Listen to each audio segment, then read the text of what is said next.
Get into the game last night. John McMullen, 97.3 ESPN.com. He wrote Nick Foles flat again as the Browns whitewash the Eagles more on an ugly night from Cleveland with 97.3 ESPN.com's John McMullen here on the Boardwalk Honda Hotline. And, John, obviously it was an ugly night last night. Is it a concerning night or just an ugly night? Just an ugly night. Sometimes Corey Kluber's got his great stuff, and you just got to tip your cap to him. And he throws the shutout. That's a Cleveland Indian joke. Obviously, nobody's getting it. 5-0 score. But, look, I mean, this offense has been a disaster throughout the entire preseason, not just last night. I think 14 drives with the first-team offense. And they've been outscored 9-0 when they've had the football. So that's tough to do. And Nick Foles has been the center, I think, of 10 of those drives. So he's not performed well. You can add the context in the fact that all the injuries, all the players being held out. Nick's not generally a guy who is going to succeed when there's not game planning. And he tends to, by the way, push the envelope and he'll try to work on things like sort of a pitcher in spring training, maybe do some things he wouldn't do in a typical environment. So all of that, and he still has stunk up the joint. Got to be honest. He was not very good. Are there factors in him not being good? And I say that meaning, Vaitai has not been very good. The offensive line was not very good. His receivers are not the guys that he would typically be playing with. So is it more Foles or is it more the ancillary pieces around him? I think it's column A and column B, a little bit from each. He's not played well. You got to play. I mean, big-time quarterbacks, we talk about it all the time. They lift the pieces around them. Now, there's no question things would be better if Alshon Jeffrey was out there and Nelson Agholor and Jay Ajayi and Jason Peters. I mean, that's the point of why you shouldn't be so distressed about this type of performance, because they're all going to be out there, with the possible exception of Jeffrey, against the Atlanta Falcons. So it's going to be a totally different environment. But you would like to have seen something in this preseason. And the offense literally gave you nothing. The first-team offense, 0 points. John McMullen with us. Before we dive a little deeper into the game, you wrote at 973ESPN.com an article that is getting heavy action on it. Obviously, people saying we should fire you. You stink. You're an idiot. You're not the GM. You don't know what you're talking about. You think that Howie Roseman... What a shock. Right, exactly. And by the way, I agree with your sentiment, by the way. I said it right after the Super Bowl. How do you say that right after the Super Bowl? Well, I'm just thinking ahead. Like Howie Roseman probably should have been, and you said that he probably should have sold high on Nick Foles. Well, and I said it back in March. I mean, Mike, I've said that for a very long time, because I know what Nick Foles is, and Nick Foles is a straight shooter. I describe it all the time. He gets hot, and then he has games like this. And if he's forced to play 16 games, at times it's not going to be pretty, to say the least. And the Eagles certainly wouldn't have been in the position to make the run towards the Super Bowl if he was the starting quarterback the entire season last year. I understand the emotion of it, and that's why I understand people kill me all the time. That's fine. He was incredible in the NFC Championship game. He was incredible in the Super Bowl. The two things are not mutually exclusive.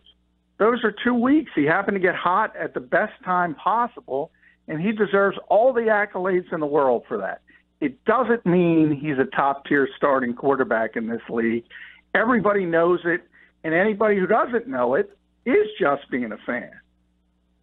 I would agree with a lot of that sentiment there. And that being said, I'm also not all that alarmed by the fact that he has not played well. I don't think your piece was based off of what we saw last night. Is that am I correct in that assessment? No, I just gave you all the context. I just gave you all the excuses. I just gave you the fact that it will be better if he's under center against the Atlanta Falcons. And if he's forced to play a number of games, you might see some tremendous games because he might get hot again. But when you talk about great quarterbacks in this league, and I always start with Tom Brady and Peyton Manning, what are they defined by more than anything else? Consistency from week to week to week. And that's what Nick Foles doesn't have. John, Nick Foles did make some nice throws to David Akers last night, or DeAndre Carter. I mean, there were some throws that he made that looked half decent. It's just the throws that he did make. I mean, can you excuse him for the way that he stared down the guy at the goal line? Can you excuse him for not looking the safety off? Well, I can excuse him because it's the preseason. It doesn't matter. Hey, his best throw might have been after he tripped over himself for the safety. That was a phenomenal throw. But he tripped over himself. So it didn't count. But that's my point. The guy is going to make great throws at times, and then he's going to make the head-scratching throws. And that's, everybody makes mistakes from Aaron Rodgers and Tom Brady on down. Even they make mistakes. But I guess I don't understand the vitriol. I guess I don't understand would people prefer I lied to them. Who thinks Nick Foles is a top 10 quarterback in this league? Is anybody going to stand up and admit to that? Well, because if you are, you don't know anything about professional football. I don't know what other way to describe it. Well, if you take Nick then out of the equation, John McMullen, and you just go to the offense in general last night, safety, fumble, interception, fumble, interception. In something that was supposed to be a dress rehearsal for the Falcons, that they're going to pull that play off Broadway, right? I mean, they're losing money. Yeah, I mean, yesterday there's no defense other than the fact, as I said. I mean, if you look at the wide receivers, I mean, the starting receivers in 11 personnel were Mike Wallace, Shelton Gibson, and DeAndre Carter. Well, the only one of them is going to play. You were down your top three backs, Jay Ajayi, Corey Clement, Darren Sproles. Wendell is not going to play. And obviously Big V has had a very, very difficult preseason, and Jason Peters is going to be there week one. So you figure that will improve as well. I mean, that all enters into the offense's inability to do anything as a whole.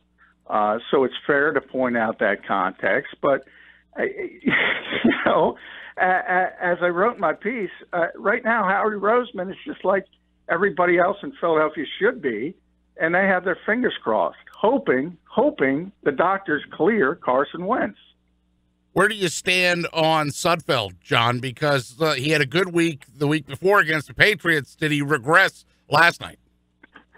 Yeah, I don't think he played well. I don't think anybody on the offense, with the exception of those two guys. I would say the two, DeAndre Carter played well. Wendell Smallwood, I thought, played well. And maybe you got a little look. A couple of the offensive linemen, the entire line wasn't terrible, played well. Other than that, Josh Adams late in the game showed some things. The entire unit did not play well, and that's why Doug Peterson was so upset. And that brings the other issue, which I've been talking about a lot, the assumption that this team is not going to miss Frank Reich, is not going to miss John DeFilippo, is wrong. They are. And possibly the biggest guy missing them is Nick Foles. So Press Taylor, the change to Press Taylor in that room too. I mean, because the flip side of that is everybody always says, well, Doug's called all the plays anyway, but I guess they have to get implemented in. There's levels of the hierarchy, correct? Yeah, well, what people don't know is, Doug calls the plays, but Frank was heavily involved in drawing up the game plan. And when you go all the way back to December 10th, and that's when Carson tore his ACL, if you remember that press conference the day after, Doug Peterson said nothing changes. Nothing changes with this offense. And you know what? He was telling the truth when they were playing in the regular season. When they played New York, when they played Oakland, when they played Dallas, nothing changed, and it was a disaster. When the playoffs started, they had the week respite, and it was John DeFilippo and Frank Reich that remade that offense around what Nick Foles was comfortable doing. They're no longer here. So that is a bigger issue than people think. John McMullen's with us. Look at some of the matchups or some of the battles last night. You have the stock exchange at 973ESPN.com. Your Bulls and Bears, one area, running back, Smallwood versus, I guess, Jones last night. There was a clear winner there. Yeah, I mean, I thought Wendell was on the verge of winning that fourth spot earlier in the week when I put him on my 53, and I think he kind of sealed it and cinched it up. Part of it has to do with his ability on special teams as well, and then he showed he's still got some ability as a running back when he's healthy. I mean, the issue with him has been his inability to stay on the field. So I think when he is healthy, he's competent. And again, you're talking about a fourth running back, so you're not expecting Walter Payton, or at least you shouldn't be. And I think he's proven himself in the fact that he's valuable to Dave Phipp. I think it's pretty clear he should be that fourth back. You also take a look at some of the other players. DeAndre Carter, he's interesting because we have not heard his name as really in the mix for this wide receiver spot. Shelton Gibson had really been the wideout that stood out the most. But watching Carter closely last night, burst, speed, he has a lot of those characteristics that you see in the slot. The kid from Kansas City came to mind when I was watching him last night. Because he's undersized, good hands. He gets open, Mike. Yeah, and you know, it's really, really difficult. He was a very late signing, and it's really, really difficult for players in that position to actually get a look. And he has slowly kind of crept into the view of the coaching staff, and the fact that he was the guy who got to start in the slot, as I mentioned, in the 11 personnel over Greg Ward, over Rashard Davis, even with all the injuries, tells you how he's been performing. And now the question is, I mean, there's a lot of talk. Do they need to keep 4 tight ends with the Richard Rodgers injury? Can they keep 6 receivers? And if they keep 6 receivers, hey, look, he's earned that spot. Doesn't mean he's getting it, because we always talk about last year it was Shelton and Donnell Pumphrey. The Eagles tend to hold back 2 roster spots for developmental people they think have a higher ceiling. So if there's somebody they like, they could be in that spot. Also, the health of Alshon Jeffrey. If he's not going to be able to play in the first couple weeks, say, well, then all of a sudden you need another receiver, but you probably need a different type of receiver. You don't need the 5'9" guy in the slot. You probably need a 6'2" guy like Kamar Aiken, who didn't play last night, or even Marcus Wheaton, who has a little more size and again didn't play last night. And those are veteran guys. So all of that enters into the mix. But if it were just about who's earned that spot, DeAndre Carter's earned that spot. I don't think he's going to get it, though, unfortunately. Another guy that you put in the Bulls category, Sidney Jones, and a lot of people thought that, quite frankly, he won the slot job last night. Yeah, he did. He was really good. I think he won it before that last night, but that just kind of sealed the deal. He was really good in coverage. If you looked at the goal line stuff where the Browns were trying to work on their rub routes, he and Jalen Mills had tremendous communication. That's part of it. I was surprised by that. And it's not the best fit in the world, but the Eagles, we've talked about it a lot. They don't have a great fit at the slot position any longer. And it's about when you don't, you get the best players on the field. And Sidney's one of the best 3 corners. John McMullen with us on the Boardwalk Honda Hotline. We're doing Bulls and Bears on the stock exchange from last night's Eagles game. We went over a couple of those Bears, John. Nick Foles, Big V or Little V, he was last night to me. Matt Jones, those are all obvious guys from last night. I thought how they played. But another one that people maybe forgot, Jake Elliott. You know me and my kickers, John. He gets out there with basically what's like an extra point, and he hooks it left. I mean, is this going to be a continuing problem? Yeah, it's weird because he's so good from distance, and he seems to have trouble with his short game. He's like a golfer who can drive big, and then he struggles when he gets near the green. I don't know. I mean, he missed a bunch of extra points last year. He's inconsistent when he's inside 40 yards. It's got to be a mental thing because he's got more than enough leg. He's proven he's made the biggest kicks on big stages, the 61-yard game winner in the Super Bowl. It's tough to explain, but you can't be missing 33-yard kicks in this league. How about Mike Wallace, John? I mean, you only get so many Bears that you put up, but Mike Wallace really hasn't shown a lot in his one appearance against the Patriots, right? I mean, what did he have? He had one catch for 3 yards on 2 targets so far this preseason. Mike Wallace, is that a guy that you put in the Bear category? Yeah, I mean, you could. You could, if I wanted to spend all night, I could put basically every offensive player, maybe with the possible exception, as I said, of Brandon Brooks has had a good preseason. And I thought Jason Kelsey was pretty good. Even Lane Johnson hasn't performed like Lane Johnson in the preseason. So other than Carter and Smallwood, as I mentioned, a couple of the offensive linemen, you could put everybody on the offense on that list, and that includes Mike Wallace. And, hey, I think he's going to be an upgrade for them, certainly over Torrey Smith, and I think things become much easier for him when all of a sudden he's the third option as far as traffic goes at the receiver position behind Jeffrey, behind Aguilar. I think that changes the whole dynamic. So I'm not too concerned about it. He's a deep threat and he can run. So when Carson's out there and everybody else is out there, I think he'll be an impactful part of this team. John, there was some talk before the game that Carson Wentz was down on the field and essentially looked pretty good, running around and looking like they're just waiting for the perfect time to say, hey, man, you're cleared. Yeah, I mean, he's looked good since the spring, so that's no surprise. I mean, I think because Howie Roseman was on the field looking at him, and I think, look, I love John Clark, but I mean, Howie Roseman isn't clearing Carson Wentz. I mean, it's not like he's going to say, oh, you look fine, you're cleared. It's got to be the doctors. It's got to be the medical people.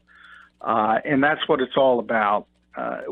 Carson looks ready to go. I've talked about it for weeks and weeks and weeks. So we're just waiting for that. That's it. If the medical people say he's crossed that bridge and there's no risk of future injury from pushing it too quickly, then he's going to be the starting quarterback on this team. And until they do that, and then, to me, it comes down to that 9-month figure. How close can he get to 9 months? He's going to be a week short of it, September 6th, and obviously week 2 would be after it. So that's the only question. If they're going to be hard and fast about 9 months, you might not see him till week 2. But if there's other things they take into account, the fact that he seems to be farther ahead of schedule of what a normal, forget about a normal person, but a normal athlete would be, you're probably going to see him week 1. You mentioned Camus against Nate Geary. Do we think that we've seen a passing at that spot? Because that guy is going to have to play a bunch in that first week. Yeah, I don't know. That was a little bit weird. I think that was the biggest surprise in the entire game, that Camus got the start over Nate Geary. I thought Nate had essentially wrapped that position up, but obviously I was wrong, and Camus is still in it. So I think a lot of it has to do – they both played a lot if you look at the snap counts, so they were both on the field a lot. Nate was a big part of that Avonte Maddox interception later.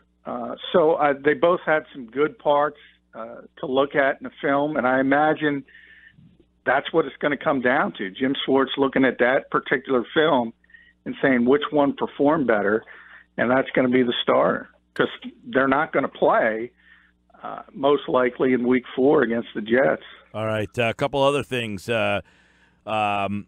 the defense played well. We're all in the panic mode. Not myself, but some other people in this room were hitting the panic button earlier today. No, I had to give them life vest. It was a concerned button. It wasn't panic, and not about the defense. I never said I was concerned about them. Yeah, by the way, they're both shaking their heads no. If you listen to the first segment of the show, go back and tell me never if I'm about wrong the there, defense. We were talking about the offense. Never panic over anything in the preseason. Yeah, a lot of concern.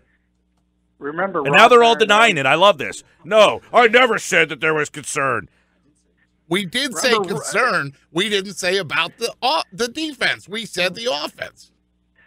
Remember, Rod Marinelli's Detroit Lions were 4-0 in the preseason. Yeah. 0-16. And I believe the Browns were 4-0 in the preseason last year. I'm not positive on that. No, they were. And they were 0-16.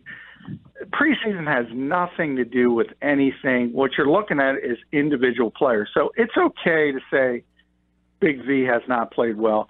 It's okay to say Nick Foles has not performed well. But to look at that when you're not game planning, when you're not preparing, and saying it's indicative of what's going to happen in the regular season, it's not indicative at all. John, I'm not sure if you saw or heard the Erin Andrews comments. She interviewed Doug, I guess, at halftime, or tried to summarize what her conversation was with him. And that, to me, the way she summarized it, look, Doug never throws anybody under the bus. You know him better than anybody else. And the way she summed it up was Doug kind of throwing Nick under the bus the way she described it? Yeah, I think there was incredible frustration. I wrote about that because that is very rare. He does not do that. I would have felt more comfortable if I actually heard him say that. Right. I've never seen him do that. But Erin's been doing this for a long time, so I assume she got it right. Yeah, I mean, he's an offensive guy. He's got a lot of pride in this offense. Obviously, it's a Super Bowl offense. He was frustrated at halftime. And it wasn't – he tried to sort of scale it back after the game and said it wasn't just Nick. It was the offense as a whole. And that's probably true as well because it's not just Nick. But there's no question he's been very, very frustrated about the lack of performance because he doesn't want to make excuses. And I just laid out all the context and all the excuses, and they're valid ones. But you still need to show something. And this offense has not been able to show anything. Well, we know that they'll have one more chance, but as Doug was pretty adamant about, he's given no thought of playing any of the guys, any of the starters. Let me ask you, do you think that he should? No, I don't know. I don't think he should play any of the starters. Now, some you might have to because of injury concerns. They might have to get a few snaps. But anybody of substance, no, this is totally useless, even more so than a typical Week 4 preseason game because you're opening on Thursday night. So you have that quick turnaround. I mean, this is almost an inconvenience for the Eagles. They're going to start preparing for the Falcons this week. And then they got to go out and go through this nonsense on Thursday against the Jets. Yeah, nobody of any importance is going to play in that game. He's John McMullen at JF McMullen on Twitter. You can follow him there. And, of course, all the Eagles coverage at 97.3 ESPN.com. All season long, the Eagles' one final preseason tune-up, if you can even call it that. And then we'll be talking. This is all preseason interviews. We're just getting ready. And finally, because we don't need to see any more Corey Kluber shutouts. All right, pal. Have a good weekend. All right. You too, guys.